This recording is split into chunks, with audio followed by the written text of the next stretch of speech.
Kecerdasan buatan atau AI memang telah menjadi topik yang kontroversial dalam beberapa tahun terakhir.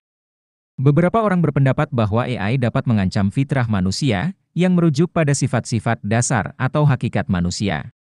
AI adalah salah bentuk turunan dari perkembangan teknologi, di mana yang pada akhirnya menjadi sebuah basis pengoperasian berupa sistem yang terotomatisasi dan terintegrasi ke sebuah database semacam kesadaran dengan segala pola-pola algoritma buatan untuk mengontrol seluruh aktivitas mesin.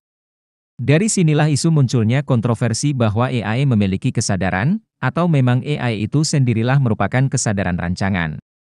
Para ilmuwan di seluruh penjuru dunia terus melakukan riset terhadap dampak yang akan ditimbulkan jika AI tidak terkontrol perkembangannya.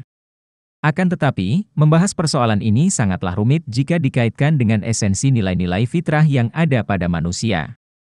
Dalam diri manusia sendiri terdapat dua sisi yang berbeda dan saling bertentangan, di mana kedua sisi itu akan terus ada dan menyertai kehidupan manusia hingga menghadap Robnya.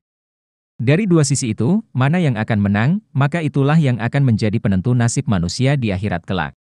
Dua sisi itu adalah antara akal dan hawa nafsu. AI memiliki potensi besar untuk memberikan manfaat bagi manusia dalam berbagai aspek kehidupan. Di sisi negatif, teknologi dalam bentuk apapun berpotensi juga menimbulkan kerusakan. Terlebih lagi jenis teknologi yang kita hadapi kali ini berbasis kecerdasan atau mungkin setara dengan kesadaran, walaupun tidak mutlak dikatakan sebagai kesadaran. Di mana jenis teknologi ini tentu sangatlah jauh berbeda dengan jenis-jenis teknologi lainnya yang sering kita jumpai. Di mana teknologi lain masih membutuhkan peran manusia untuk mengoperasikannya. Tidak heran jika akhirnya muncul ketakutan oleh para ilmuwan yang jika teknologi berbasis kesadaran ini dikembangkan dengan cara yang tidak semestinya. Akan tetapi, ketakutan mereka tetaplah tidak bisa dijadikan acuan untuk menghentikan perkembangan AI. Sebagaimana dua sisi dalam manusia, siapapun tidak akan bisa menghentikan satu sisi dari salah satunya. Kita tidak bisa memungkiri perkembangan teknologi yang sudah masif ini sebagai temuan yang mustahil, karena pada kenyataannya memang sudah terbukti dan hanya tinggal menunggu waktu, apakah teknologi ini menciptakan sesuatu yang bermanfaat atau sebaliknya. Menyinggung soal dampak, dalam kaitannya dengan kehidupan dan fitrah manusia sangatlah besar berpengaruh. Di mana satu sisi manusia berupa hawa nafsu terus berbisik untuk menjerumuskan, dan di sisi lain akal manusia berusaha mempertahankan fitrahnya. Kita sudah merasakan sendiri dampak dari perkembangan gadget yang secara masif masih terus berkembang sampai saat ini hingga membentuk pola-pola peradaban baru pada tingkah laku manusia terutama generasi kita semenjak era gadget. Para pakar psikologi memperbincangkan soal perubahan sikap, mindset, dan karakter yang menimpa generasi kita. Dan itu cukup menyulitkan kita dalam menerapkan pola-pola pendidikan yang tepat. Belum lagi soal aktivitas-aktivitas keseharian seperti pekerjaan yang sangat erat kaitannya dengan AI di zaman sekarang. Pernahkah kalian berpikir bahwa dulu di zaman orang tua kita atau bahkan lebih jauh dari itu yakni zaman kenabian, untuk menempuh perjalanan ke sebuah kota membutuhkan waktu berhari-hari bahkan berbulan-bulan. Di saat itu, mentalitas, daya tahan tubuh manusia, bahkan karakteristiknya terbentuk kuat secara alami karena mereka menggunakan tubuh dan faktor alam untuk bertahan hidup. Mereka bersosialisasi, bekerja, bahkan berperang benar-benar menggunakan keistimewaan bakat alami dari fitrah bawaan sebagai manusia. Lantas muncul beberapa pandangan dari orang-orang terdahulu yang berkata, dulu kami hidup susah, dalam keadaan perang, kami kelaparan, kami harus menempuh perjalanan sekian ratus kilometer dengan berjalan kaki, kami makan dari pepohonan, berburu dengan alat seadanya, memakai baju dari kulit binatang, dan seterusnya. Seolah-olah menggambarkan betapa buruknya kondisi mereka pada waktu itu. Di sisi lain, ketika mereka, orang-orang terdahulu yang diberikan umur panjang hingga melihat peristiwa-peristiwa sekarang, mereka berkata, dulu di zamanku begini dan begini, tidak seperti anak muda zaman sekarang, segala sesuatunya serba instan, mudah. Anak-anak zaman sekarang cenderung rusak secara moralitas, akhlak dan adabnya. Dan seterusnya. Dan pada kenyataannya, manusia-manusia yang hidup di zaman sekarang pun berhayal ingin kembali di masa lalu, di mana mereka bisa menikmati keceriaan masa kecil ketika bermain bersama, tertawa bersama, melihat orang tuanya bekerja dengan susah payah, mengenang betapa nikmatnya dahulu. Manusia-manusia generasi sekarang pun juga sama-sama mengalami masa sulit, sulit pangan, sulit lapangan kerja, dalam situasi kekacauan politik yang serba semrawut, mengalami banyak tekanan-tekanan sosial secara psikis di jejaring sosial, menghadapi kebijakan-kebijakan politik yang merugikan, biaya hidup tinggi, tekanan moralitas anak muda, pengaruh pergaulan, dan seterusnya. Jika dikaji lebih mendalam, sesungguhnya Allah tidaklah merubah keadaan suatu kaum melainkan itu sudah sesuai dengan kondisinya. Artinya, sesungguhnya, manusia zaman dahulu dan zaman sekarang itu sebenarnya sama, dalam hal tingkat ujian yang dilalui yang berpengaruh pada sebuah peradaban sehingga membentuk karakter individu masing-masing.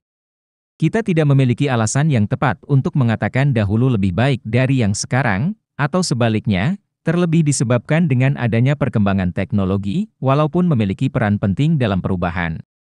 Peperangan zaman dahulu memang beda dengan perang zaman sekarang, pendidikan zaman dahulu memang beda dengan pendidikan zaman sekarang, teknologi zaman dahulu memang berbeda dengan teknologi zaman sekarang, kebiasaan zaman dahulu memang berbeda dengan kebiasaan zaman sekarang, karena yang dahulu memang diperuntukkan kepada orang-orang terdahulu, dan yang sekarang diperuntukkan kepada orang-orang yang sekarang, artinya semua sama saja. Yang membedakan adalah kualitas seseorang dalam memahami sebuah petunjuk atau pedoman hidup untuk mempertahankan fitrahnya sebagai manusia yang religius dan kembali kepada esensi penciptaan manusia.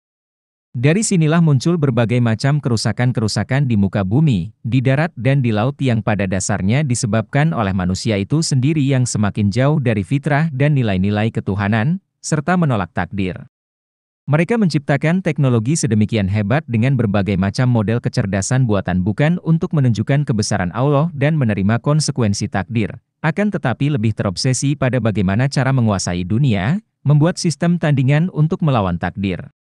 Sesungguhnya di dalam sakit itu terdapat pahala, di dalam kesulitan itu terdapat ujian kesabaran, di dalam musibah itu terdapat peringatan, di dalam kematian itu terdapat kehidupan, di dalam kehidupan yang semu ini terdapat hikmah besar yang akal manusia tidak akan pernah sampai pada maksudnya untuk memahami. Akan tetapi, seiring perkembangan teknologi, manusia menggiring yang satu dengan yang lain agar jauh dan lupa terhadap esensi kitab-kitab Allah. Mereka selalu berusaha mencari solusi dari setiap permasalahan, padahal tidak semua masalah itu harus diselesaikan. Yang justru mengakibatkan munculnya ketidakseimbangan di alam semesta, karena tidak ada satupun manusia yang mengetahui hikmah apa yang terkandung di dalam penciptaan alam semesta. Seorang ilmuwan komputer sekaligus futuris, Ray Kurzweil, membuat ramalan tentang kapan manusia akan memperoleh keabadian. Kurzweil memiliki jejak rekor yang bisa dipercaya untuk membuat prediksi tentang teknologi. Dia terbukti benar saat memprediksi di tahun 1990 bahwa komputer akan mengalahkan manusia pemenang Olimpiade Catur Dunia di tahun 2000. Dia juga memprediksikan kebangkitan komputer, ponsel pintar portabel, teknologi nirkabel, bahkan ledakan internet sebelum disadari oleh banyak orang. Pada tahun 2010, dia menguji prediksinya sendiri dari 20 tahun sebelumnya untuk melihat bagaimana hasilnya. Hasilnya, ia mengklaim bahwa dari 147 prediksi tahun 1990 untuk tahun 2010, 115-nya terbukti benar secara keseluruhan. 12-nya benar secara mendasar, sedangkan 3 lainnya salah. Dia tentunya melakukan kesalahan, seperti memprediksi mobil otonom yang katanya akan digunakan pada tahun 2009. Jadi saat ada klaim-klaim soal hidup abadi terlihat berani, kita tetap tidak bisa mengabaikannya begitu saja. Kurzweil telah membuat prediksi yang berani seperti ini sebelumnya.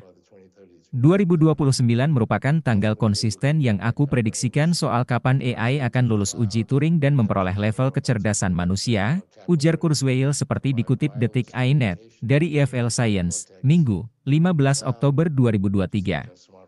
Ia juga mengatakan bahwa pada tahun 2045, diprediksikan manusia akan melakukan singularitas. Manusia melipat gandakan kecerdasan sampai miliaran kali dengan menggabungkan kecerdasan buatan yang kita ciptakan. Berbicara soal keabadian, bukan artinya manusia mendadak langsung bisa hidup abadi. Namun, Kurzweil percaya bahwa pada tahun 2030, manusia akan bisa meningkatkan harapan hidupnya lebih dari 1 tahun setiap tahunnya. Kita akan melihat nanobot berenang di dalam aliran darah kita, melakukan perbaikan dan menghubungkan otak kita dengan internet. Saat itu terjadi, kita akan bisa mengirim video atau email langsung melalui otak kita, begitu pula mencadangkan ingatan kita. Bagi Kurzweil, singularitas ini bukanlah suatu hal yang perlu ditakuti, karena ini sesuatu yang bisa mengembangkan manusia hingga menjadi seperti Tuhan. kita akan bisa mengakses 10.000 komputer dalam waktu 2 detik tanpa kabel. Kekuatan komputasi kita akan berlipat ganda di internet 10.000 kali lipat. Itulah yang akan kita lakukan dengan neokorteks kita.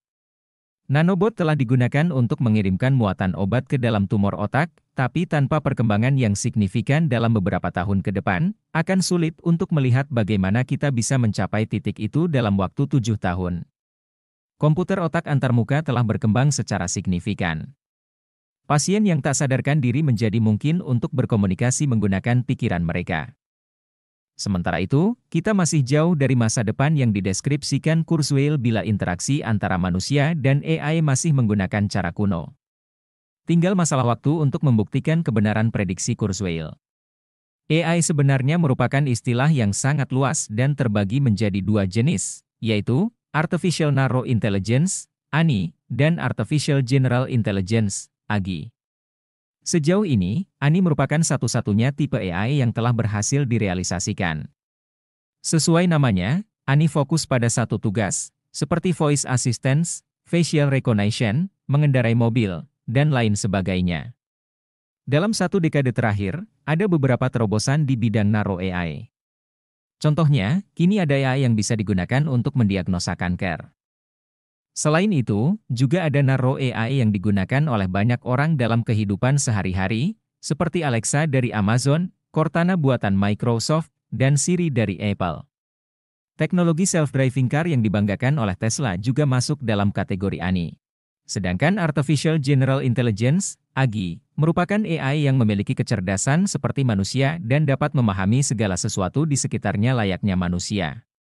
Sesuai namanya, AGI memiliki kemampuan untuk menyelesaikan beragam masalah berkat kemampuannya untuk belajar.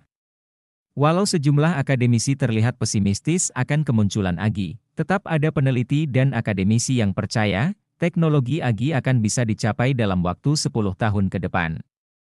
Salah satunya adalah Richard Sutton, Professor of Computer Science di University of Alberta, menurut laporan McKinsey. Pada 2017, Sutton mengatakan bahwa jika manusia berhasil membuat AI yang dapat berfungsi layaknya manusia, hal ini tidak hanya akan menjadi pencapaian penting di bidang ilmu pengetahuan, tapi juga akan memberikan dampak besar di bidang ekonomi. Menurutnya, kemungkinan manusia bisa merealisasikan AGI pada 2030 hanyalah 25%, pada 2040 50%, dan kemungkinan AGI tidak pernah bisa direalisasikan adalah 10%. Learning has been used for lots of applications, both in game playing like AlphaGo, you may have all heard about, but also. Saat ini, AI memang bisa mengenali dan mengelompokkan objek berkat computer vision. Hanya saja, jika dibandingkan dengan mata manusia, kemampuan melihat dari sebuah AI masih sangat terbatas. Contohnya, AI untuk self-driving car tidak akan mengenali rambu berhenti jika ia ditempeli dengan selotip hitam. That is going to help you out with geolocation. The cameras can see and hear. The LiDAR can sense how far away objects are, and GPS tells the car where it is on Earth. Selain itu, sebuah AGI juga harus memiliki kemampuan motorik layaknya manusia. Seorang manusia bisa dengan mudah mengambil kunci dari kantong celananya. Walau terkesan sederhana, tugas seperti ini biasanya tidak bisa dilakukan oleh robot dengan mudah. Tak berhenti sampai di sana, AGI juga harus dapat memahami input berupa bahasa natural dan bukannya bahasa programming. Karena, untuk bisa memahami pola pikir manusia, AI harus bisa mencerna berbagai sumber informasi, mulai dari artikel, buku, sampai video. Kemampuan lain yang harus dimiliki oleh AGI adalah kemampuan untuk memecahkan masalah. Idealnya, ketika menghadapi masalah, sebuah AGI dapat mengidentifikasinya dan menemukan solusi yang tepat. Sebagai contoh, jika AGI menyadari bahwa lampu di sebuah ruangan rusak, ia harus tahu bahwa ia harus mengganti lampu itu sendiri atau menghubungi orang yang bisa mengganti lampu di ruangan. Sampai saat ini, belum ada AI yang memiliki kemampuan untuk mengenali dan mengatasi banyak masalah layaknya manusia. Untuk generasi baby boomers, mungkin pengetahuan mereka hanya terbatas sampai kepada generasi milenial mencapai usia tua. Akan tetapi, untuk generasi milenial yang sekarang masih ada kesempatan untuk melihat dan mengamati fenomena perkembangan teknologi hingga anak-anak mereka atau generasi Z tumbuh dewasa dan menua. Kita tidak bisa memungkiri efek dari perkembangan teknologi ini membawa perubahan yang sangat besar untuk peradaban manusia menuju ambang kehancuran. Kenapa dikatakan menuju ambang kehancuran, padahal bukankah teknologi itu diciptakan untuk mempermudah dan mengatasi segala macam masalah yang sulit dipecahkan manusia? Kembali kepada esensi penciptaan manusia dan alam semesta, termasuk perangkat-perangkat di dalamnya, Allah telah merancang sebuah mekanisme keseimbangan di luar nalar manusia. Terdapat sebuah kisah yang dialami oleh Nabi Sulaiman alaihi salam ketika memohon kepada Allah untuk menangkap iblis dan memenjarakannya. Beliau berkata, "Ya Allah, Engkau telah menundukkan padaku manusia, jin, binatang buas, burung-burung, dan para malaikat. Ya Allah, aku ingin menangkap dan memenjarakan iblis, merantai serta mengikatnya, sehingga manusia tidak berbuat dosa dan maksiat lagi." Namun, permintaan ini pun tidak langsung dikabulkan oleh Allah. Allah berkata kepada Nabi Sulaiman, "Wahai Sulaiman, tidak ada baiknya jika iblis ditangkap." Tapi Nabi Sulaiman tetap memohon, "Ya Allah, keberadaan makhluk terkutuk ini tidak ada kebaikan di dalamnya." Allah berfirman, "Jika iblis ditangkap maka banyak pekerjaan manusia yang akan ditinggalkan." Coba kalian perhatikan konteks pembicaraan Nabi Sulaiman atas permintaannya, akal manusia akan cenderung membenarkannya karena memang benar iblis adalah makhluk terkutuk yang tidak ada kebaikannya untuk manusia, itu dari sudut pandang manusia, yaitu Nabi Sulaiman. Akan tetapi, Allah memiliki hikmah besar kenapa melarang Nabi Sulaiman memenjarakan iblis. Nabi Sulaiman berkata, "Ya Allah, aku ingin menangkap makhluk terkutuk ini selama beberapa hari saja." Allah menjawab, "Bismillah," dengan menyebut nama-nama Allah, tangkaplah iblis. Kemudian Nabi Sulaiman menangkap iblis, mengikat dan memenjarakannya. Meski Nabi Sulaiman seorang raja yang agung, dalam memenuhi kebutuhan rumah tangganya beliau lebih memilih makan dari hasil jerih payahnya sendiri dengan bekerja. Menurut riwayat, tiap hari dapur kerajaan Nabi Sulaiman memasak 4.000 unta, 5.000 sapi, dan 6.000 kambing. Makanan itu dibagikan kepada masyarakat dan anggota kerajaan. Nabi Sulaiman adalah pemimpin yang sederhana, beliau selalu makan dari hasil usahanya sendiri dari berjualan tas. Setelah para iblis ditangkap, pada suatu pagi Nabi Sulaiman mengutus pekerjanya untuk menjual tas-tas buatannya ke pasar. Namun ternyata pasar tutup semua dan tidak ada yang berjualan. Lalu mereka memberitahukan hal itu kepada Nabi Sulaiman. Nabi Sulaiman bertanya, "Apa yang telah terjadi?" Pekerjanya menjawab, "Kami tidak tahu." Maka pada malam itu Nabi Sulaiman tidak makan dan hanya minum air saja. Hari berikutnya, anak buah Nabi Sulaiman kembali menuju pasar hendak menjual tas-tas produksi Nabi Sulaiman. Ternyata kembali mereka mendapati pasar masih sepi seperti kemarin. Pasar masih tutup, orang-orang menuju kuburan mengingat kematian, menangis dan meratap.